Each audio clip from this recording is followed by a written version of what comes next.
वंदे मातरम दोस्तों, जय हिंद। जैसा कि आप जानते हैं, मैं मनमोहन मिश्रा ठीक रात 10 बजे आप लोगों से इस लोकतंत्र लाइव पर, इस प्लेटफॉर्म पर आपसे मिलता हूं और अपने विचारों को लेकर के, देश की समस्याओं को लेकर के, आने वाले कल को लेकर के जो हमारी चिंताएं हैं, जो देश की चिंताएं हैं, उसको आपके सामने रखता हूं, आपके सवालों को सुनता हूं, उनका जवाब देता हूं। जो हम समझते हैं सही या गलत, उसे आपके सामने रखते हैं। और हम देख रहे हैं कि लगातार प्रतिदिन आने के बावजूद भी आप रोज हमसे जुड़ते हैं, हमें सुनते हैं, हमारी भावनाओं को समझते हैं और अपने दूसरे मित्रों तक भी पहुंचाते हैं, जिसके लिए हम आपका बहुत बहुत आभार प्रकट करते हैं दोस्तों। लेकिन उसके बावजूद भी जो हमारी जिम्मेदारी है या जो हमारा कर्म है, वो ये है कि हम आपसे विनती करें कि आप इसे अधिक से अधिक लोगों तक पहुंचाएं, क्योंकि हमारी और आपकी, अब तो हमारी और आपकी मिलीजुली जिम्मेदारी बनती है। देश अगर बचाना है तो यही एकमात्र साधन है जिससे हम और आप अपनी बातें लोगों तक पहुंचा सकेंगे। और उम्मीद है कि आप हमें निराश नहीं करेंगे और हमें निराश नहीं करते हैं। और आपके प्यार के नाते, आपके का जो प्यार है हमारे लिए, जो लगाव है हमसे, इसी के नाते तो रोज हम आपको डिस्टर्ब नहीं कहेंगे कि रोज हम आपके बीच आ जाते हैं और आप बड़े ध्यान से हमें सुनते भी हैं और लोगों तक पहुंचाते हैं। तो दोस्तों, आप बड़ी तेजी से जुड़ रहे हैं। आपका अभिनंदन करते हुए मैं आपसे गुजारिश करूंगा, अनुरोध करूंगा, प्रार्थना करूंगा कि अधिक से अधिक लोगों तक इस लाइव को पहुंचाने में हमारी मदद करें और लोगों को पहुंचाएं, शेयर करें। खास करके मेरे दोस्त, इसे ग्रुप में शेयर करें और अपने आगे जिनको शेयर करें उनसे भी अनुरोध करें कि भाई इसे आगे ग्रुप में शेयर कर दीजिए, जिससे लोगों तक बात पहुंच सके। आज मैंने पोस्टर जो डाला था, बड़ा लेट से डाला था, लेकिन फिर भी हमारे एक शाहीन खान जी ने लिखा है कि नमस्कार, अपने बिल्कुल में प्रारंभ में बताया था कि आशाराम जी के यहां जब मोदी जी को आना था तो योगी जी नाराज थे। वो वीडियो एक बार चलवा दें। अच्छा, मैं समझता हूं आपकी बात को।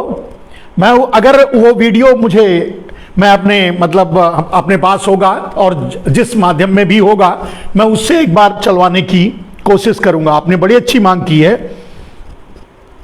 मैंने देश के सामने ये बात रखी थी कि जो नरेंद्र मोदी का ट्रैक रहा, नरेंद्र मोदी कैसे अपने आप को स्थापित किया, कैसे उन्होंने पूंजीपतियों के द्वारा अपने आप को प्रमोट करवाया और कैसे कुछ भगवाधारियों का इस्तेमाल करके वो सत्ता में पहुंचे, इस बारे में आपको बताया था। मैंने ये भी बताया था आपको मेरे दोस्तों कि बाबा रामदेव, श्री श्री रविशंकर, जग्गी वासुदेव या ऐसे आशाराम और राम रहीम, ऐसे बहुत से भगवाधारी रहे हैं या धर्म की आड़ लेकर के जो देश से अन्याय करते हैं, अपराध करते हैं, जो देश को धोखा देते हैं, ऐसे बहुत से लोग रहे हैं जिन्होंने नरेंद्र मोदी से पैसे लेकर अपना एम्पायर खड़ा किया। और ये बात मैं कई बार कह चुका हूं मेरे दोस्तों कि पतंजलि का पूरा एम्पायर नरेंद्र मोदी की बेनामी संपत्ति है।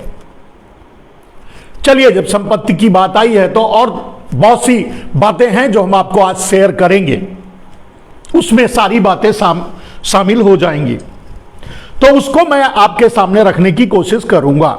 धन्यवाद बंधु। वैसे आज जो मैंने टैग लाइन डाला था मेरे दोस्तों, उस पर मैं बात करूं तो गर्मी उतारने, गोली ठोकने और गाड़ी चढ़ाने वाली पार्टी से मैं कुछ सवाल करना चाहता हूं। और ये सवाल ऐसा है जिसे आप भी अपने लोगों में, या जो भक्त हो उनमें, या जो भारतीय जनता पार्टी के समर्थक हो उनमें, उनके सामने ये सवाल आप रख सकें और उनसे पूछ सकें। मैं यही चाहूंगा और यही मेरी विनती है, इसीलिए ये सारे सवाल आज करना है। और खास करके तब 650 साल की रिश्तेदारी जोड़ने वाले मोदी, अमित शाह और बीजेपी से आप भी पूछिए, मैं भी पूछ रहा हूं, आप भी पूछिए कि पिछले 7 साल में आपने देश के लिए क्या किया। मात्र पिछले 7 साल की बात मैं कर रहा हूं। तो पिछले 7 साल में आपने देश के लिए क्या किया।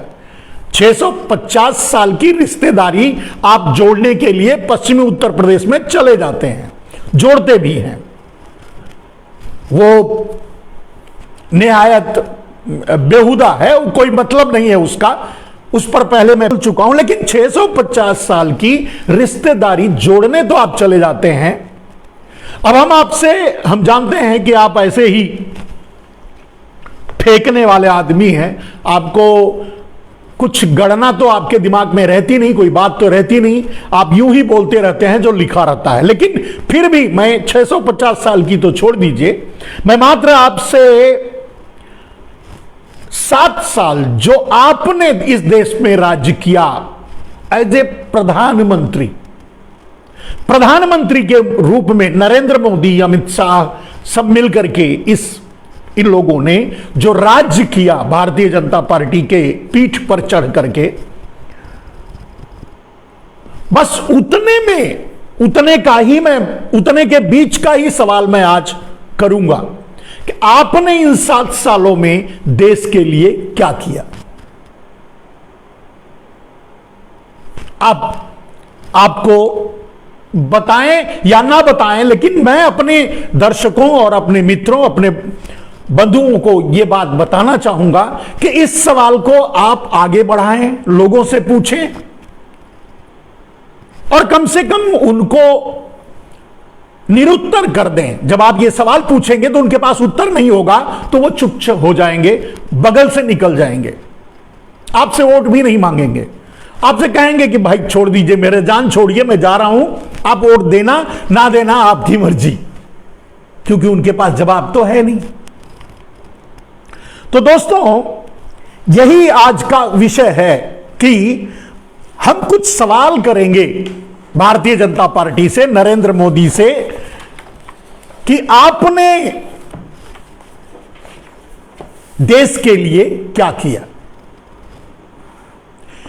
आप बताएंगे कि आपने देश के लिए क्या किया, लेकिन हम आपको बताएंगे कि आपने देश के साथ यह क्यों किया। हम आपसे यह पूछेंगे। तो आज सीधे अगर समझिए तो मैं सीधे एक तरह से मुखातिब हूं भारतीय जनता पार्टी के भक्तों से, भारतीय जनता पार्टी के लोगों से और अब जैसे समर्थकों से भी।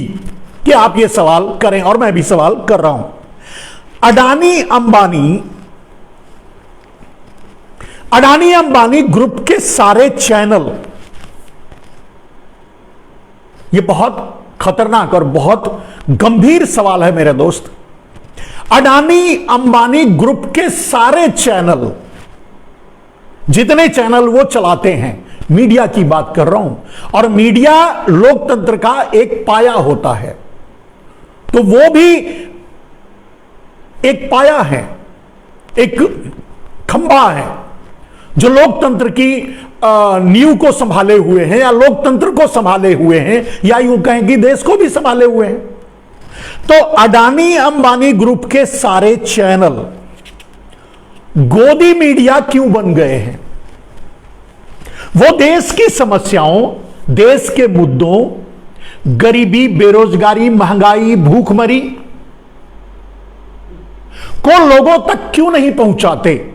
इन मुद्दों को क्यों नहीं उठाते? वो एकमात्र सिर्फ और सिर्फ हिंदू मुसलमान का मुद्दा, जातिगत मुद्दा, सांप्रदायिक मुद्दा क्यों उठाते हैं? नरेंद्र मोदी जी, ये आपका काल है, और गोदी में, और वो भी अमृत काल है। अगर ये काम कोई भी चैनल, आप जब सत्ता से बाहर होते और इस तरह का काम करता, तो आप क्या करते इनके साथ? सोच के बताइए। और आखिर इनको क्या इंटरेस्ट है? अडानी अंबानी को देश के सही मुद्दे ना बताकर, देश की गरीबी ना बताकर, देश की बेरोजगारी ना बताकर, देश की महंगाई ना बताकर, देश की समस्याएं ना बताकर, सिर्फ और सिर्फ सांप्रदायिक मुद्दे देश को क्यों दिखाते हैं, क्यों बताते हैं, और उस पर क्यों डिबेट चलवाते हैं? इसके पीछे उनकी मंशा क्या है, और इसमें आपका कितना योगदान है और कितना हाथ है? मुझे पता है अडानी अंबानी, मैंने कहा कि जैसे बाबा रामदेव का पूरा अंपायर आपकी बेनामी संपत्ति है, यानी नरेंद्र मोदी की बेनामी संपत्ति है, उसी तरह से अडानी का भी लगभग मैं समझता हूं 70 to 80% अंपायर मोदी की बेनामी संपत्ति है, जो उन्होंने गुजरात को बेचकर कमाया। जब उनके हाथ में गुजरात था, तो जो उन्होंने गुजरात को बेचकर कमाया, वो सब कुछ Adani umpire, Baba Ramdev umpire, Asaram umpire, इधर श्री श्री रविशंकर अंपायर में लगाया, और भी आरएसएस या और भी बहुत से भगवा दलाल हैं जिनमें उन्होंने लगाया। यह इन्वेस्टमेंट था उनका, और इस इन्वेस्टमेंट से उनको मिलना था प्रधानमंत्री की कुर्सी, जो कि उन्होंने हासिल की। और खुल करके इन लोगों ने, जिनको इन्होंने बेनामी संपत्ति अर्जित करवाई, ब्लैक मनी अर्जित करवाई, इनका अंपायर खड़ा करवाया, उन्होंने बखूबी अपनी जिम्मेदारी निभाई, देश को बरगलाया, देश से झूठ बोला, देश से धोखा किया, और देश को नरेंद्र मोदी के हवाले कर दिया। अब यह नहीं कह सकते नरेंद्र मोदी के बहाने, नरेंद्र मोदी तो शिखंडी की तरह सामने है, नरेंद्र मोदी के बहाने अडानी अंबानी, वॉलमार्ट, अमेज़न और अलीबाबा जैसी देसी विदेशी चाइनीज और अमेरिकन कंपनियों के हवाले कर दिया, या दुनिया के पूंजीपतियों के हवाले कर दिया।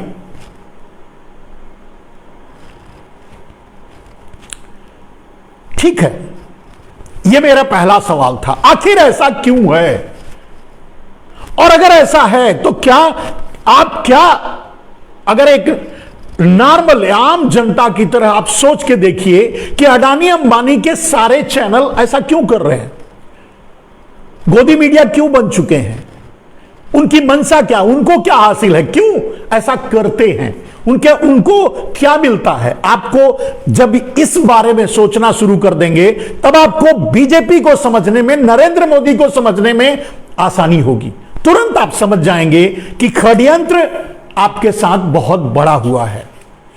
ये पूंजीवादी लोग, ये पूंजीवादी तत्व, ये पूंजीवादी व्यवस्था, ये पूंजीवादी समाज आपको धोखा दिया है। नरेंद्र मोदी को शिखंडी बना करके आपकी हत्या की है, आपका बलिदान दिया है, आपको खत्म किया है, आपकी पूरे लोकतंत्र की हत्या की है इस पूंजीवादी व्यवस्था ने। और मैंने कहा कि लोकतंत्र का अगर एक पाया है मीडिया, और अगर वो पाया षड्यंत्र में शामिल हो जाए तो उस देश की संप्रभुता को कौन बचा सकता है, आप खुद अंदाजा लगा सकते हैं। मेरा सवाल बस इतना ही है, नरेंद्र मोदी जी कभी देंगे नहीं। आप उनके लोगों से पूछिए। आखिर मेरा सवाल यही था कि अडानी अंबानी ग्रुप के सारे चैनल गोदी मीडिया क्यों बन गए हैं? लोगों की समस्याओं से एकदम से किनारा क्यों कर लिया है? आंखें क्यों मूंद लिया है? उनको क्या मिल रहा है? उनका क्या इंटरेस्ट है? और खास करके नरेंद्र मोदी को प्रधानमंत्री बनाने में और बनाए रखने में उनका क्या इंटरेस्ट है? आपको बताने की जरूरत नहीं पड़ेगी, आपको समझने की जरूरत नहीं पड़ेगी। सारे षड्यंत्र आपके सामने आ जाएंगे। 3 किसान का बिल हो, या इससे पहले भूमि अधिग्रहण हो, या पूरे भारत की संप्रभुता और पूरे भारत की सत्ता में जितने भी जितनी भी गवर्नमेंट ऑर्गेनाइजेशन, जितनी भी पीएसयू है गवर्नमेंट्स की, सबको बेचने।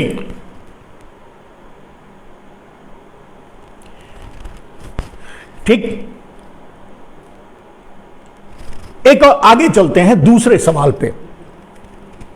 अब इस दूसरे सवाल को, यह भी उतना ही महत्वपूर्ण और खतरनाक, एक सवाल पर मैं एक दिन बोल सकता हूं, मात्र एक सवाल पर, लेकिन उतना समय मैं आपका नहीं लूंगा। लेकिन इस बात को आप दूसरों तक भी, और दूसरों को समझाने से बेटर है आप पहले समझिए कि, और फिर आप समझ जाएंगे कि भारतीय जनता पार्टी एक शिखंडी की तरह पूंजीवादी तंत्र के लिए एक शिखंडी की तरह हम आम आदमी और पूंजीवादी तत्वों के बीच में खड़ी है।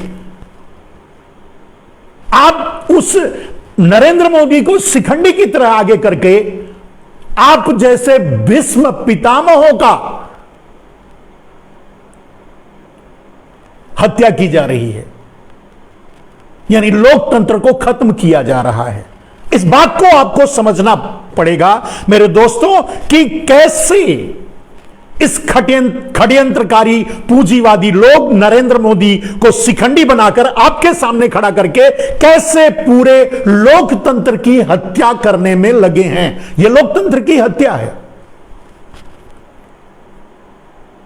अगर चैनल्स यानी मीडिया वायस हो जाए, अगर मीडिया बिक जाए, उस देश को आजाद बनाए रखना बहुत मुश्किल हो जाता है। किसी दुनिया के किसी भी देश के लिए यह लागू होता है मेरे दोस्तों। और अगर हजारों साल तक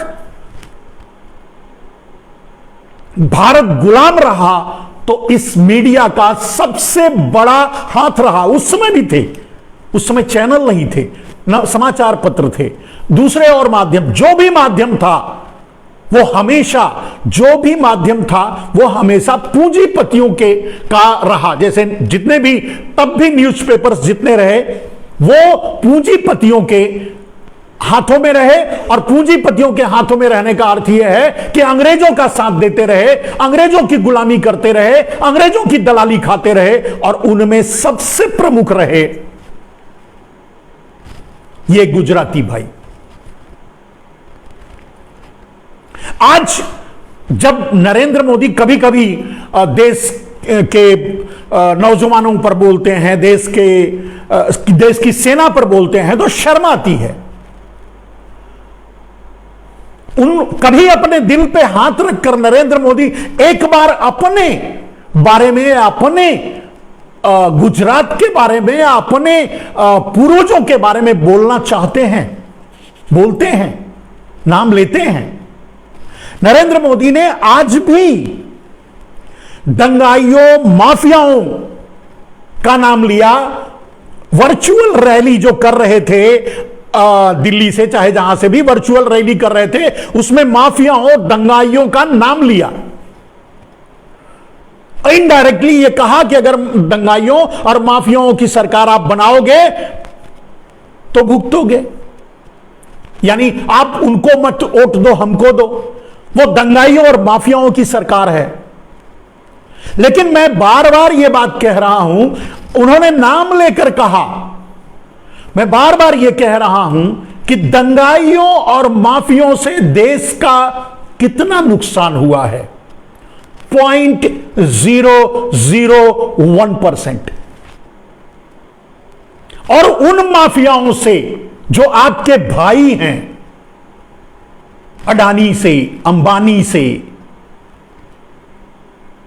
मेहुल से, नीरव से, ललित से, केतन से, हर्षद से, जो आपके भाई हैं, उनसे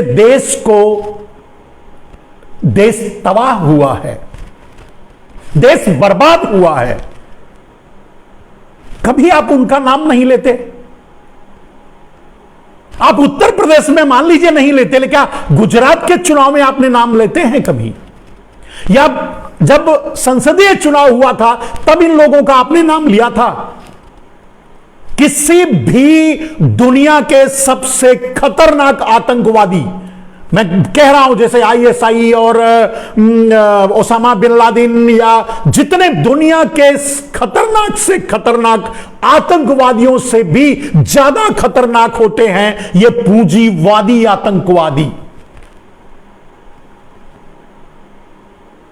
ये पूंजीवादी आतंक जो फैलाते हैं, ये दुनिया के सारे आतंकवाद से ज्यादा खतरनाक होते हैं। और आप देखो उसका नुकसान देखो, किसी भी आतंकवादी घटना में 2, 5, 10, 20, 100, 200 आदमी मारे जाते होंगे, ठीक है मारे जाते हैं, लेकिन लाखों लाख लोग भारत के मार दिए जाते हैं, मर जाते हैं, आत्महत्या कर लेते हैं इन्हीं फाइनेंशियल क्रिमिनल्स के कारण, इन्हीं फाइनेंशियल आतंकवादियों के कारण।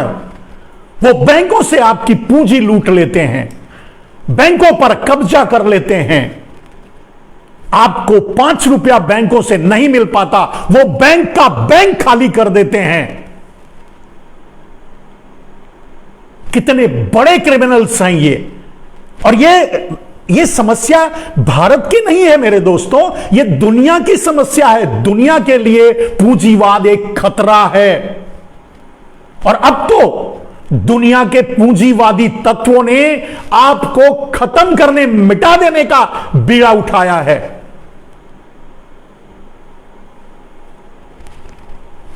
दूसरी बात, जब दूसरे और सवालों को आपके सामने रखेंगे तो आप सोचने के लिए मजबूर हो जाएंगे कि हम और देश, आप और देश कितने बड़े खतरे से आज गुजर रहा है। जिसे नरेंद्र मोदी ने अमृत काल का नाम दिया है, वो कितना बड़ा विष काल है, इसे आप समझ जाएंगे।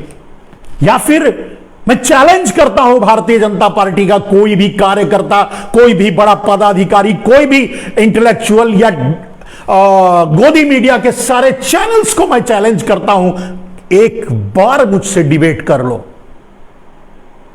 मैं अगर आपको आतंकवादी साबित नहीं कर दिया तो जो बोलना मैं करने के लिए तैयार हूं। आगे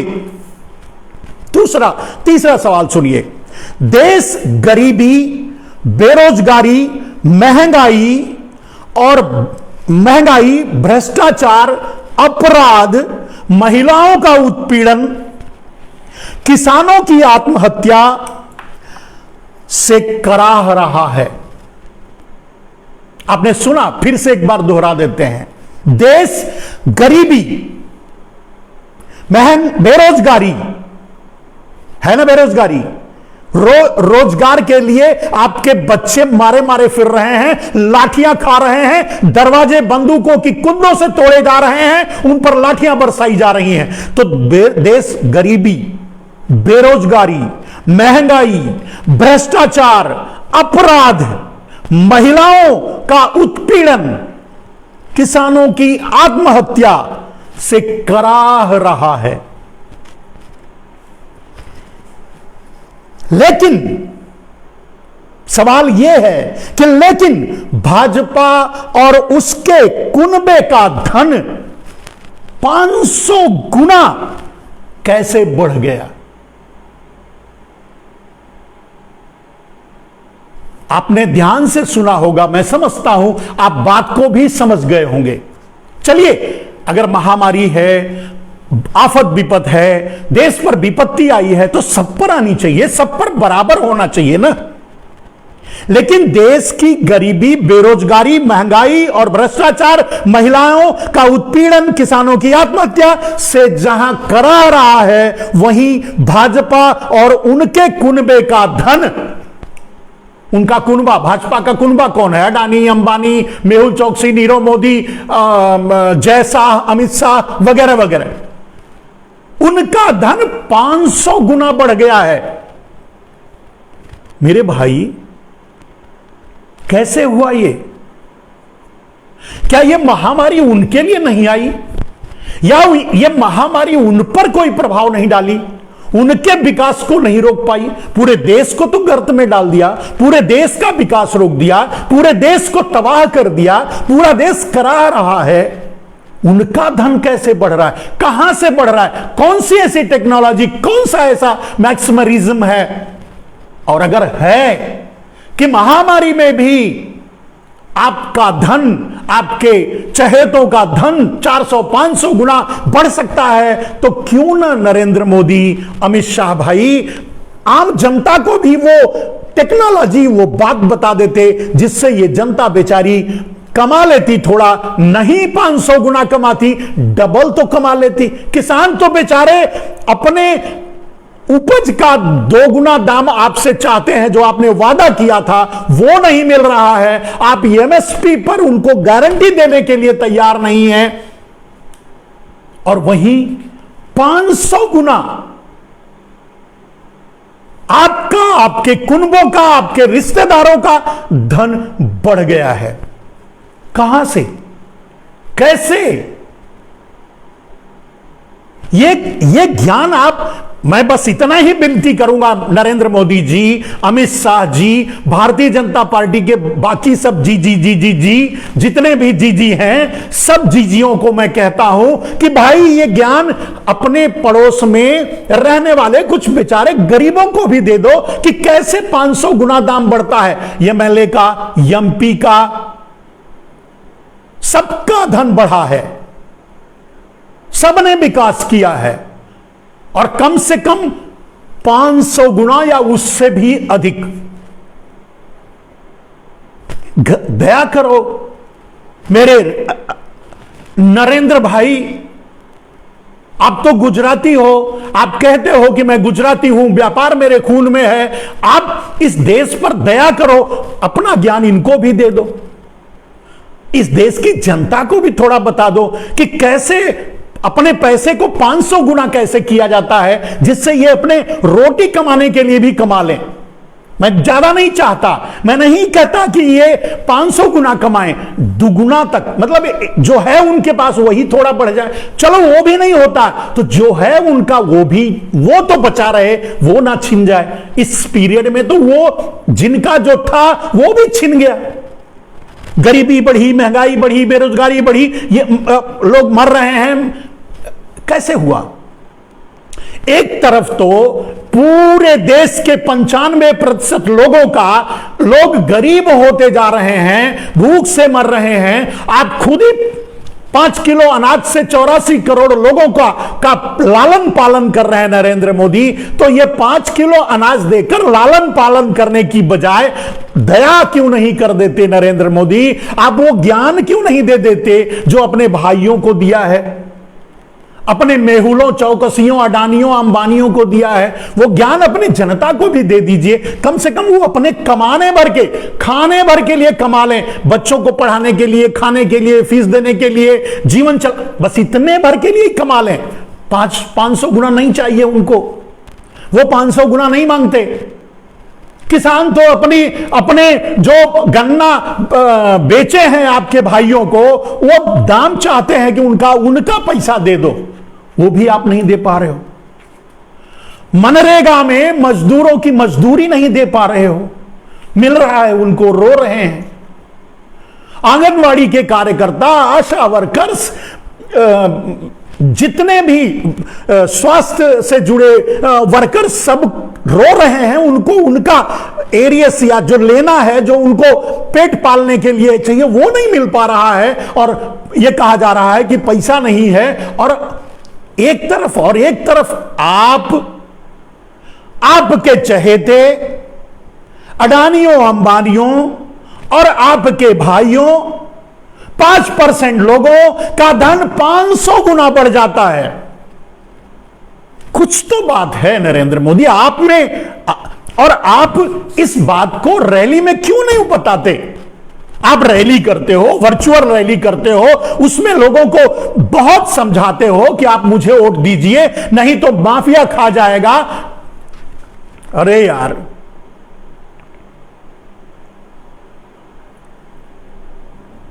आप चीन के सामने पूंछ छुपा करके अपने घुसा लिया है पिछवाड़े में, और हमको पाकिस्तान से डराते हो।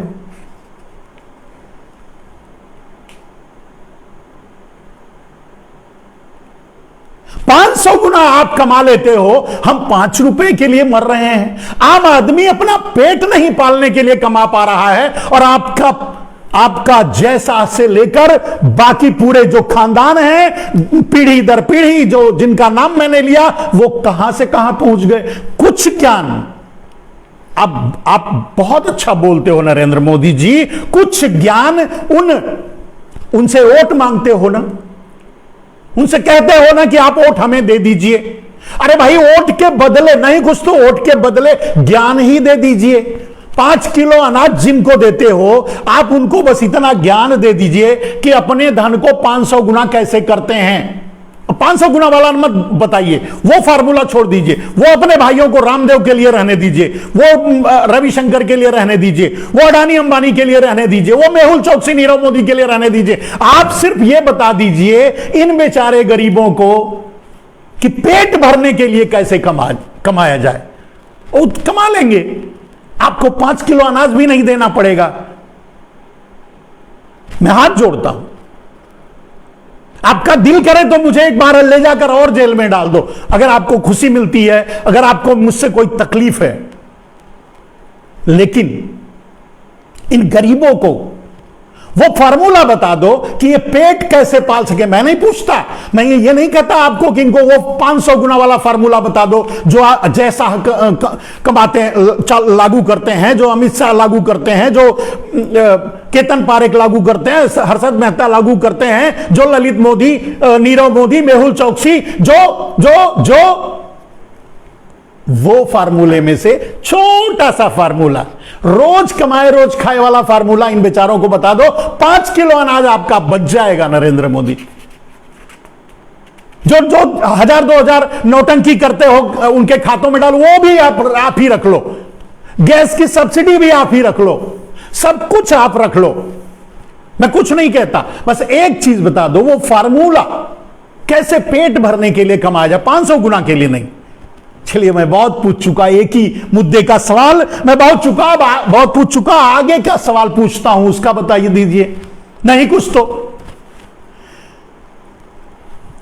मेरे दोस्त, आपको एक सावधानी भरा बात बता देता हूं। चलो वो लास्ट में बता देता हूं, सावधानी।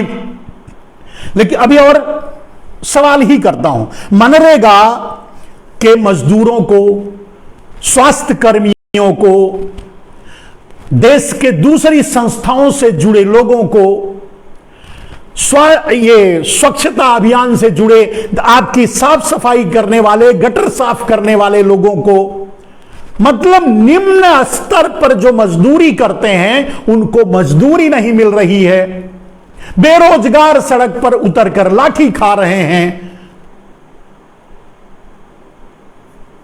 आप 500 गुना कमाते हो नरेंद्र मोदी, आपके भाई 500 गुना कमाते हैं, उनको वो तो दे दो।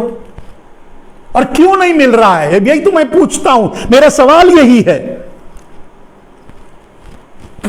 कि जहां जहां आपके भाई लोग 500 गुना कमाते हैं, वहां कोई मजदूरी भी हासिल नहीं कर पा रहा है। मनरेगा में काम किया, उस मजदूरी को भी उसे नहीं मिल रहा है। कुछ तो दया करो यार। ये आपके ही लोग हैं, अपने लोग हैं, ये कोई और नहीं, कोई बेगाने नहीं, कहीं बाहर से नहीं आए, पाकिस्तान के लोग नहीं है, ये पाकिस्तानी नागरिक नहीं है, ये चीन के नागरिक नहीं है, ये अफगानिस्तान से नहीं है, ये भारत के हैं। आपके ही बेचारी रियाया है, प्रजा है आपकी, भूखे मर रही है, आपको भी परेशानी हो रही है। 5 किलो अनाज देकर उनका पेट पाल रहे हो, 1500 उनके खातों में डालने का कर रहे हो, उज्ज्वला का नाम, इसका नाम, उसका नाम, पता नहीं कितना कितना नाम लेते हो। ये सारी चीजों को छोड़ करके थोड़ा सा फार्मूला बता दो। वो 500 गुना वाला नहीं, 100 छोटा सा फार्मूला, रोज कमाने रोज खाने वाला फार्मूला, बस इतना ही बता दो। आपने आज किसानों से भी धोखा किया, किसान भी मजबूर होकर फिर से सड़क पर उतर एमएसपी की बात करते हैं। किसानों को यह समझ में नहीं आ रहा है कि वो एमएसपी लेके क्या करेंगे।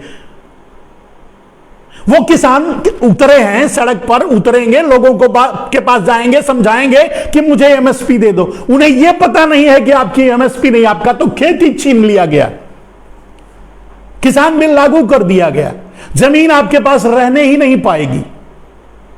कैसे? प्राइवेटाइजेशन से आपने जो कर दिया। एपीएमसी मंडी अडानी के हाथ, एमएसपी अब अडानी तय करेंगे। लोगों के किसान अपने खेतों में क्या पैदा करेंगे, अडानी तय करेंगे। किसान आज भी भ्रमित हैं, वो ये सोच रहे हैं कि नरेंद्र मोदी ने किसान बिल वापस ले लिया। और कुछ बेचारे भारतीय जनता पार्टी के टपंखे जो हैं, जिनको ज्ञान मान तो कुछ है नहीं, पढ़े लिखे पता नहीं कहां से आते हैं, तो वो ये कह रहे हैं कि बड़ा दिल दिखाते हुए नरेंद्र मोदी ने किसान बिल वापस ले लिया। मैं ये पूछ रहा हूं मेरे भाई, किसान बिल तो लागू हो गया, और बोल रहा हूं आप सुन लो, समझ लो, सच आप देख लो, सामने है। अगर प्राइवेटाइजेशन इट्स इंप्लीमेंटेड तो दुनिया की कोई ताकत किसान बिल लागू करने से नहीं रोक सकती। किसान बिल तो ऑटोमेटिक लागू हो गया, उसको लागू करने की क्या जरूरत है, उसको संसद में पास करवाने की क्या जरूरत है। किसानों को बिजली तब मिलेगी जब वो कॉन्ट्रैक्ट साइन करेंगे। किसानों को बीज, किसानों को पेस्टिसाइड, किसानों को उर्वरक, किसानों को इंस्ट्रूमेंट, किसानों को डीजल, किसानों को पानी, सब कुछ तब मिलेगा जब वो कॉन्ट्रैक्ट साइन करेंगे। और कॉन्ट्रैक्ट जब तक साइन नहीं करेंगे तब तक ये सारी चीजें नहीं मिलेगी, क्योंकि तो मालिकाना हक तो उनका है। आप बताइए नरेंद्र मोदी जी, आप कहां से लाकर यूरिया दोगे, कहां से डाई डीएपी दोगे, कहां से आप बिजली पानी दोगे, कहां से आप एमएसपी की बात क्या करते हो, मजाक क्यों उड़ाते हो यार। हम जैसे लोगों से आपकी नहीं चलिए कोई बात नहीं। अब किसान बेचारे हैं, मैं किसानों से सीधे अगर मैं कह रहा हूं, अगर मेरी बात किसानों तक पहुंच रही है, तो मेरे किसान भाइयों, आप नरेंद्र मोदी के बर्खास्तगी की मांग करो। जब तक नरेंद्र मोदी कुर्सी पर बैठे हैं तब तक आपको मौत के फरमान के अलावा कुछ भी हासिल नहीं होगा।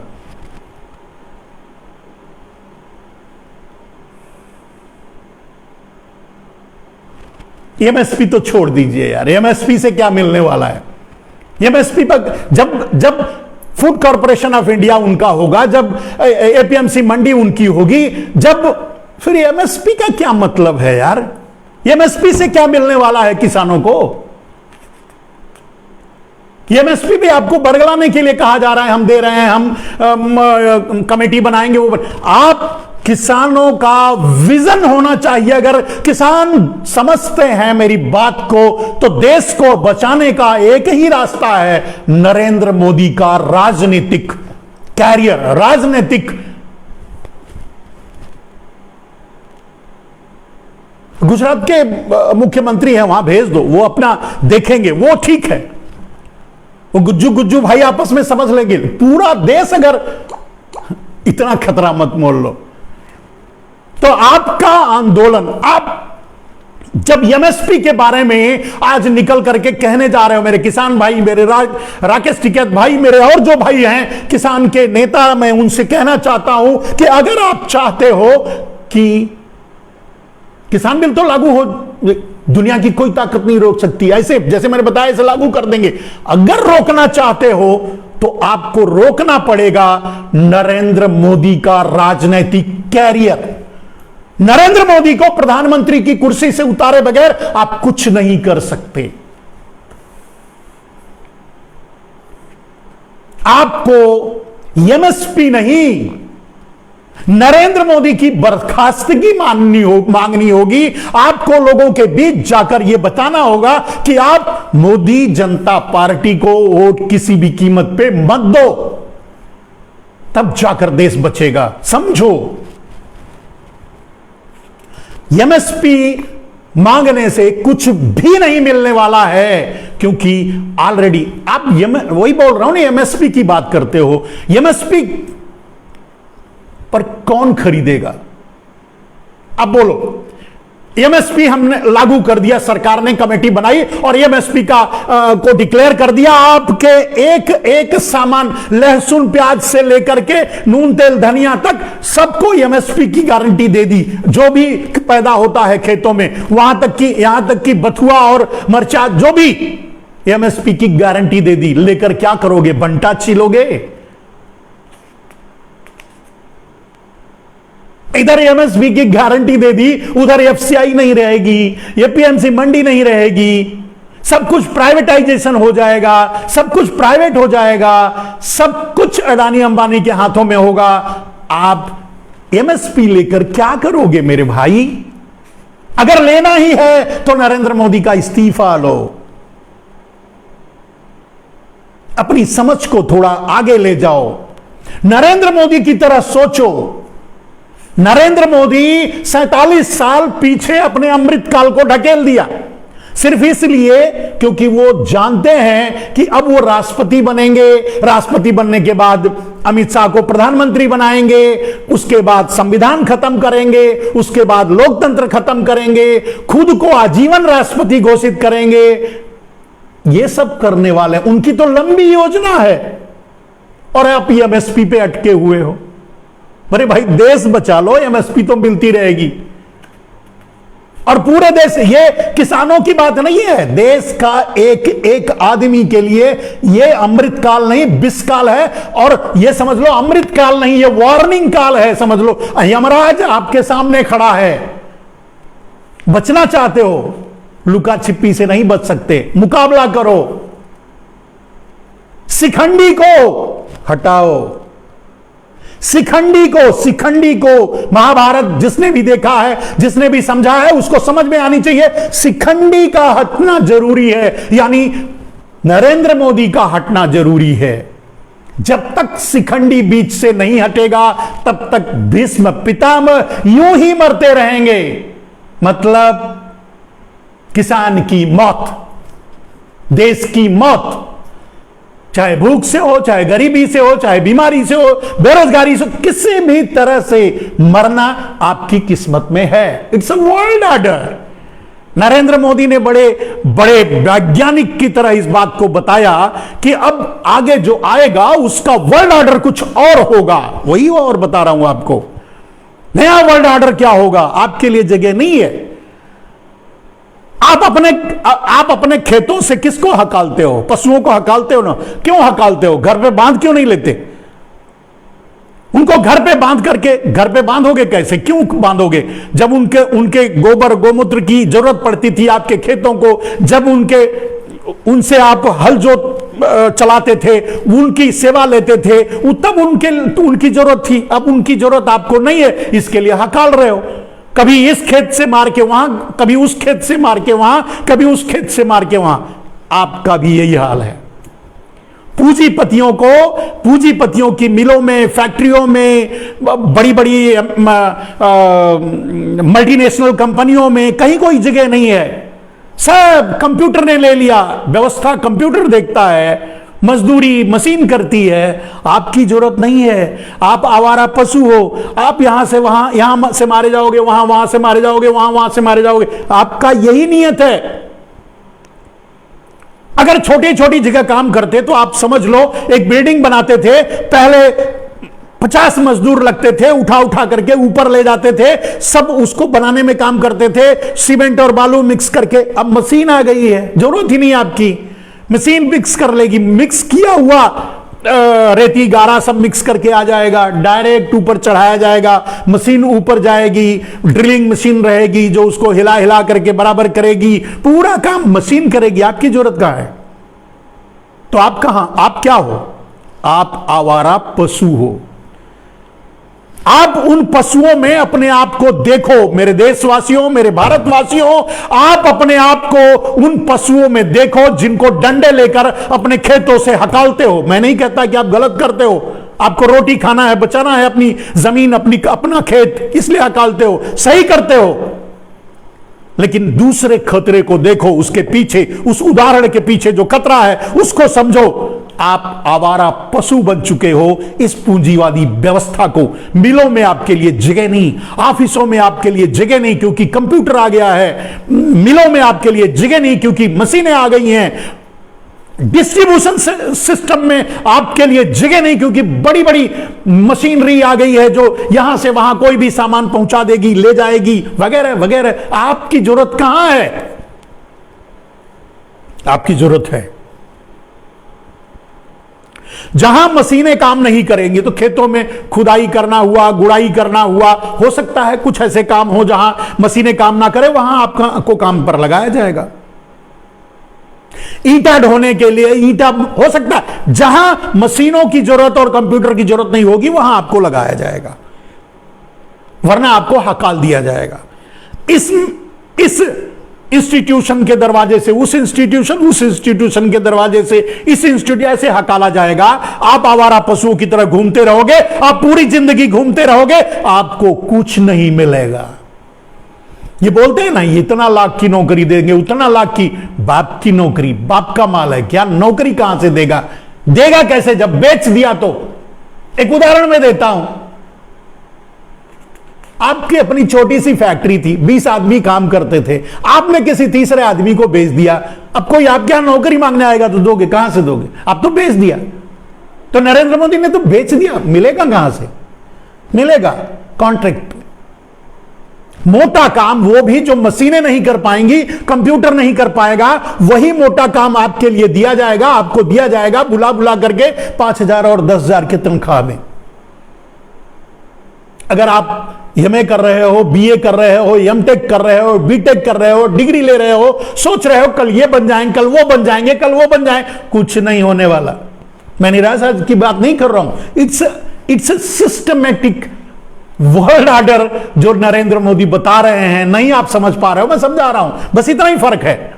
वो आपको आधी बात बताते हैं वर्ल्ड ऑर्डर, मतलब आप सपना देखोगे, अरे यार नया वर्ल्ड ऑर्डर में हमको भी टेक्सला कार मिलेगी, वो BMW मिलेगी, हम भी नरेंद्र मोदी की तरह चलेंगे, आगे पीछे हम सिक्योरिटी, भाई घंटा मिलेगा, घंटा। और उनको ही कितने दिन तक मिलेगा? मैंने बोला शिखंडी का क्या हुआ था महाभारत में, बाप बताओ। आप शिखंडी से क्या उम्मीद करते हो? नरेंद्र मोदी से आप क्या उम्मीद करते हो? वो आपके लिए क्या कर सकते हैं यार?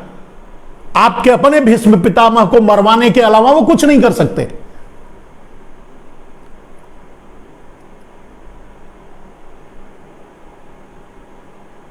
जो देश की रीढ़ की हड्डी है हमारे किसान, उनको खत्म करने के अलावा कुछ नहीं कर सकते। बचा लो, बचा सकते हो तो बचा लो मेरे भाई, एमएसपी नहीं चाहिए, नरेंद्र मोदी का इस्तीफा चाहिए, यह नारा होना चाहिए किसानों का।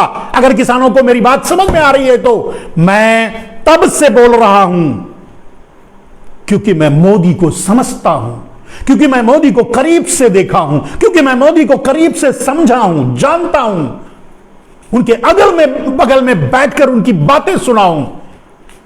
मेरे दोस्त, देश आपका है, बचा लो। इससे ज्यादा मैं क्या कह सकता हूं? ना मोदी रहेंगे ना मैं रहूंगा, लेकिन आपकी आने वाली पीढ़ी रहेगी जो भीख मांगेगी, जो दर दर की ठोकरें खाएगी। बचा लो। एमएसपी नहीं चाहिए, समझौता नहीं चाहिए नरेंद्र मोदी से। नरेंद्र मोदी से 5 किलो आटा नहीं चाहिए। 5 किलो आटा लेकर के शर्म नहीं आती आपको? मुंह पे मारो उसके। नरेंद्र मोदी से 5 किलो आटा मत लो, 5 किलो अनाज मत लो। नरेंद्र मोदी से इस्तीफा लो। यही एक रास्ता है इस देश को बचाने का, आपकी रोजी रोटी बचाने का। वरना तो उनके भाई बंधु 500%, 500 गुना बढ़ते रहेंगे और आप भीख मांगते रहोगे, मजदूरी करते रहोगे, गरीबी झेलते रहोगे, अपने बच्चों का इलाज नहीं करवा पाओगे, अपने बच्चों को पढ़ा नहीं पाओगे। सारी शिक्षा व्यवस्था खत्म। अब कहते हैं कि वो 50 चैनल चला देंगे, 50 चैनल, 100 चैनल चला देंगे पढ़ने के लिए बच्चों को। वो चैनल कौन चलाएगा? अडानी अंबानी चलाएंगे। उस चैनल पर पढ़ेगा कौन? 5 किलो अनाज लेकर के आप पेट पाल रहे हो, आपके पास हिम्मत है टीवी खरीद करके अपने बच्चों को देने के लिए? उसमें पढ़ लो। यानी नरेंद्र मोदी के पास कोई ऐसा विजन नहीं है मेरे दोस्त जो आपके लिए है। आपके लिए कुछ भी नहीं है नरेंद्र मोदी के पास। अगर चाहते हो इस देश को बचाने के लिए तो मात्र एक नारा होना चाहिए, मोदी हटाओ, देश बचाओ। वरना तो जाओ। मैं क्या कर सकता हूं मेरे दोस्त? मैं जो मैं समझता हूं, क्योंकि मैंने कहा मैं रामदेव के साथ रहा, एक ऐसे दलाल, घटिया दलाल के साथ रहा जिसका मुझे पूरी जिंदगी अफसोस रहेगा, 2010 से लेकर 2014 तक। और बड़े करीब से इनकी दलाली देखी है मेरे दोस्त। मैं इनको समझ चुका हूं। ये दल्ले हैं, दलाल हैं, पूंजीपतियों के दलाल हैं, देश और दुनिया के पूंजीपतियों के दलाल हैं ये। आपको बेच खाएंगे, आपकी हड्डी बेच देंगे, आपकी किडनी निकाल ली गई, आपके अंग का भी व्यापार किया गया। ऐसे भी न्यूज आए, कहीं कोई जांच हुई, आप रोक ड्रिल हुआ, आप मारे गए, आप मरे, आप पानी में बहा दिए गए, आपके भाइयों की, बंधुओं की लाशें पानी में तैरती रही, कोई पूछने वाला नहीं, कुत्ता घसीट कर लाया, हम लोगों ने देखा है। पता नहीं किस मिट्टी के बने हो तुम लोग जो भूल जाते हो।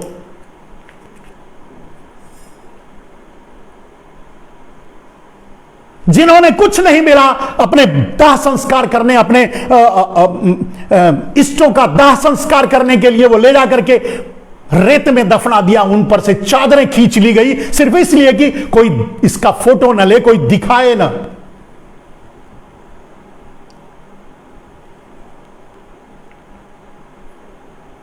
मैं दुनिया भर के सवाल करता हूं, कोई मुझसे कुछ नहीं पूछता। मेरा क्या अपराध है? मुझे जेल में भी डाल दिया जाता है 3 दिन के लिए। मैं ब्राह्मण हूं, आजीवन मरते दम तक नहीं भूलूंगा उस 3 दिन के जेल यात्रा को। और उस यात्रा की नींव, ये समझ लो मेरे दोस्त, उस यात्रा की नींव नरेंद्र मोदी के राजनीतिक खात्मे के साथ होगी, होकर रहेगी।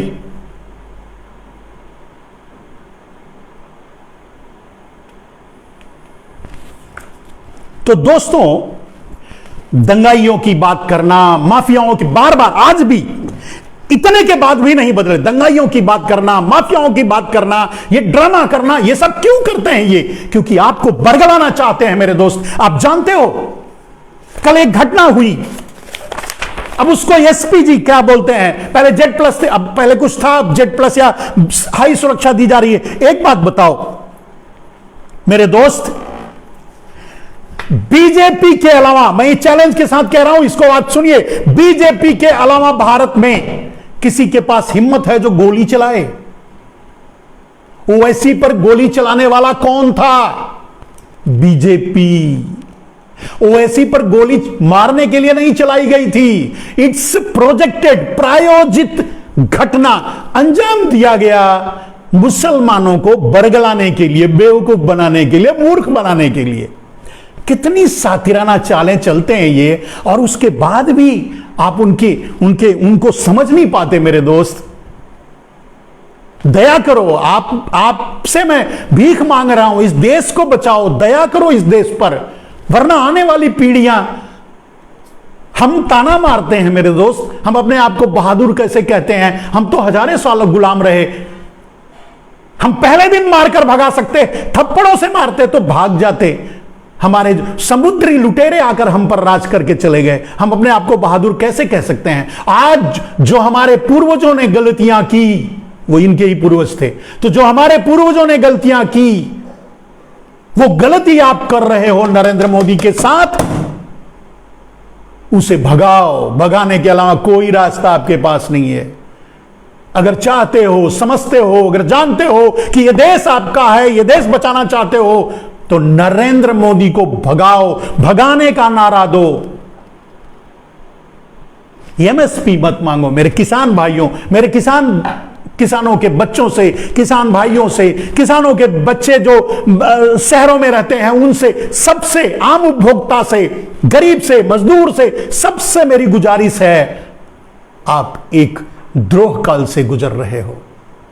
नरेंद्र मोदी ने इसे अमृत काल का नाम दिया है, आप एक द्रोह काल से गुजर रहे हो।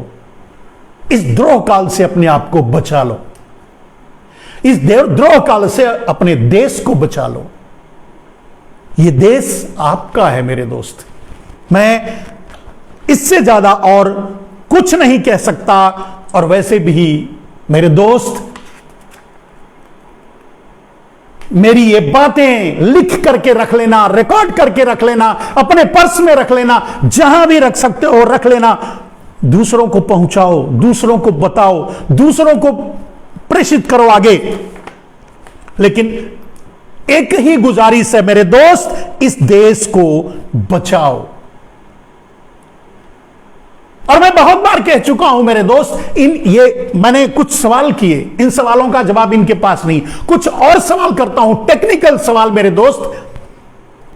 नरेंद्र मोदी ने वादा किया था काला धन लाएंगे, काले धन वालों को लिस्ट लेकर घुमा करते थे। चलिए आज सवाल करता हूं, नरेंद्र मोदी जी, वो काले धन वाली लिस्ट आज जारी कर दो, देश को बता दो कि वो काला धन किसके पास है।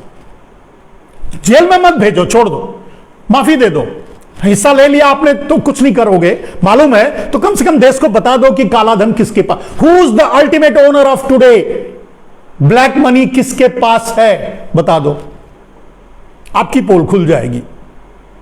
Who is the maximum banking finance किसके पास है, बैंकिंग लैंडिंग मनी किसके पास है, बैंकों से पैसा किसने ले रखा है, देश को बता दो। चलो 500 करोड़ से ऊपर का ही बता दो, उससे नीचे का नहीं, 500 करोड़ से ऊपर भारत में किसने लोन ले रखा है, किसने पैसा लेकर के डूबा है, कौन लेकर के भागा, उनकी लिस्ट बता दो। कुछ मत करो, कोई कार्रवाई मत करो, उनसे मत वसूलो, मानता हूं कोई बात नहीं, पिछली सरकारों ने गलती की थी, ओके यही मान लेता हूं, ठीक है, बता दो, देश जान तो ले कि वो कौन है चोर, उन चोरों का चेहरा तो लोगों के सामने आ जाए, वो उन चोरों के जरिए आपको पहचान जाए। चैलेंज है नरेंद्र मोदी, आप बता के देखो, एक दिन, अगर दूसरा दिन आप नहीं देख सकते उस कुर्सी पर, ये देश उठाकर फेंक देगा, आपको उठाकर फेंक देगा।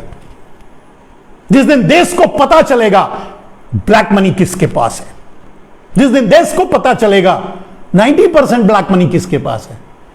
जिस दिन देश को पता चलेगा 90% बैंकिंग फाइनेंशियल लोन किसके पास है, जिस दिन देश को पता चलेगा कि जो आपने राइट ऑफ किया है, माफ किया है लोन का, बैक डेबिट्स डाला है, वो किसका है, 90% किसका है, 10% मैं भी जानता हूं, 90% किसका है, बैंकों का एनपीए किसके ऊपर है, बैंकों का पैसा लेकर भारत छोड़कर भागा कौन है, 90% कौन है, लिस्ट जारी कर दो। बैंक का लिस्ट दे सकता है, इससे किसी देश से ट्रीटी तो नहीं कही हो ना कि उसको बता दोगे तो तूफान आ जाएगा, कुछ हो जाएगा, कुछ नहीं होगा। आप बता के देखो बैंकों का ब्लैक मनी किसके पास है, who is the ultimate owner of the today for black money, किसके पास है, 90% किसके पास है, मैं जानता हूं, मैं नहीं बोल रहा हूं, आप बोलो। बैंकों का लोन किसने ले रखा है, 90% बैंकों का लोन किसने ले रखा है, बैंक जो डिफॉल्ट हुए हैं वो किसके कारण से हुए हैं, नाम बताओ। 500 करोड़ से ज्यादा बैंकों का लोन किसने ले रखा है, बैंकों का पैसा लूट करके कौन भागा है।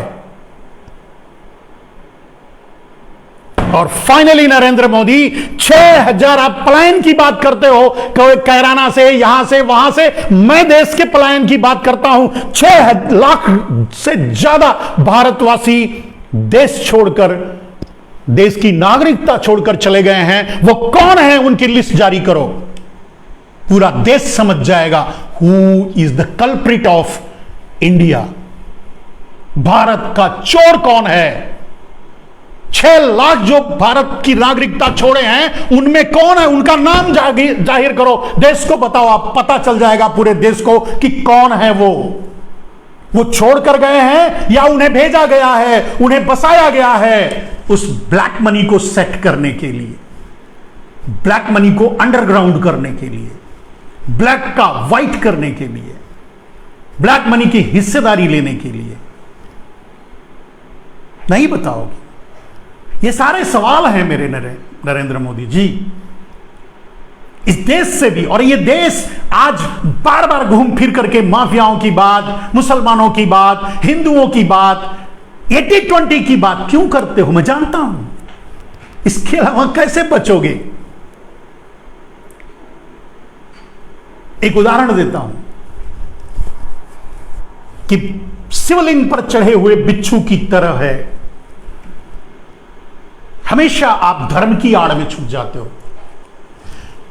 जब भी आपको बोलना होता है, जवाब देना होता है, तब आप काशी की बात करते हो, मथुरा की बात करते हो, झोपड़ी की बात नहीं करते, गरीब की बात नहीं करते, बेरोजगारी की बात नहीं करते। आप बताते हो, आप खुद ही कहते हो 84 करोड़ लोगों को 5 किलो अनाज देकर आप पाल रहे हो नरेंद्र मोदी। क्या ये 84 करोड़ लोग 5 किलो अनाज भी खरीदने की जो हैसियत नहीं रखते, वो कब, कहां, कैसे पैदा हो गए? देश को बता दो।